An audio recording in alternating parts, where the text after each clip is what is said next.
नमस्कार दोस्तों। सूर्योपासना का महापर्व छठ पूजा पूरे देश में श्रद्धा और विश्वास के साथ मनाया जाता है। 4 दिनों तक चलने वाले इस पर्व में व्रतधारी लगातार 36 घंटों तक निर्जला व्रत रखते हैं और सूर्य को अर्घ्य देते हैं।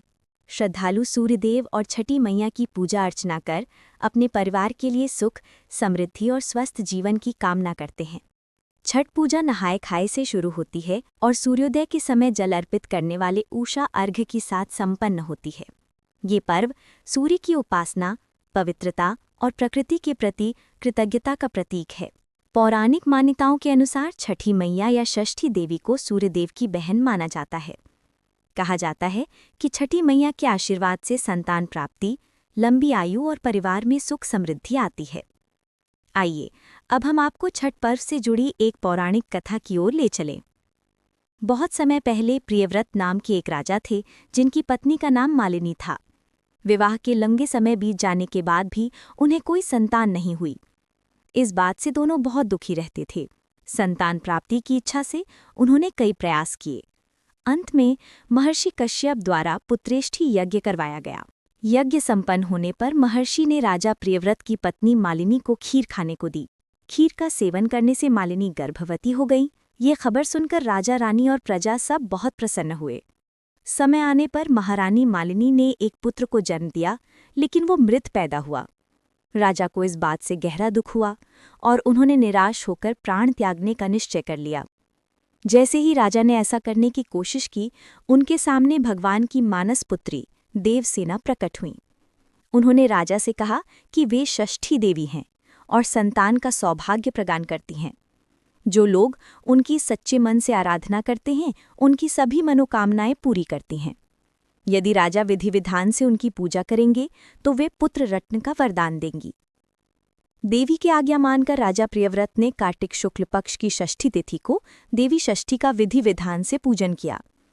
इसके फलस्वरूप राजा की पत्नी फिर गर्भवती हुई और उन्हें एक सुंदर पुत्र की प्राप्ति हुई। ऐसा माना जाता है कि तभी से छठ पर्व मनाया जाने लगा।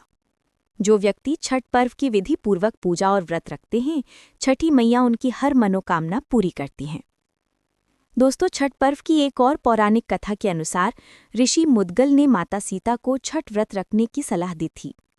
आनंद रामायण के अनुसार जब भगवान राम ने रावण का वध किया था तो उन पर ब्रह्म हत्या का पाप लगा था। इस प्रायश्चित के लिए वशिष्ठ ने प्रभु श्री राम और माता सीता को ऋषि मुद्गल के पास भेजा। भगवान राम ने ब्रह्म हत्या के पाप से मुक्ति के लिए कष्टहरिणी घाट पर यज्ञ किया और माता सीता को आश्रम में रहकर कार्तिक मास की षष्ठी तिथि को व्रत रखने का आदेश दिया।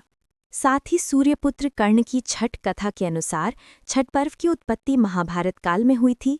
महादानी सूर्य और कुंती के पुत्र कर्ण ने सबसे पहले सूर्यदेव की पूजा की थी। कर्ण बिहार के अंग क्षेत्र यानी वर्तमान भागलपुर के राजा थे और सूर्य और कुंती के पुत्र थे। सूर्यदेव से ही कर्ण को दिव्य कवच और कुंडल प्राप्त हुए थे, जो उनकी हमेशा रक्षा करते थे। कर्ण भगवान सूर्य के परम भक्त थे और प्रतिदिन घंटों कमर तक पानी में खड़े होकर सूर्य को अर्घ्य देते थे। सूर्य की कृपा से ही वे महान योद्धा बने। छठ के दौरान अर्घ्य देने की ये परंपरा आज भी प्रचलित है। कर्ण के साथ साथ महाभारत काल में द्रौपदी ने भी परिवार की सुख, शांति और सुरक्षा के लिए छठ व्रत रखा था। जब पांडव जुए में अपना राजपाट हार गए थे, तब द्रौपदी ने छठ व्रत रखा था। उनकी मनोकामना पूरी हुई और पांडवों को उनका राजपाट वापस मिल गया।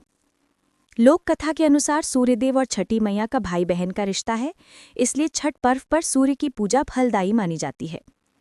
दोस्तों, इन सभी कथाओं का सार यही है कि छठ पूजा सूर्य की जीवनदायी शक्ति और छठी मैया के मातृत्व स्वरूप के प्रति आभार व्यक्त करने का पर्व है, जिसे अत्यंत अनुशासन और पवित्रता के साथ मनाया जाता है। हे छठी मैया, इस कथा को कहने वाले, सुनने वाले और सभी व्रतधारी श्रद्धालुओं की सभी मनोकामनाएं पूर्ण करें। जय छठी मैया।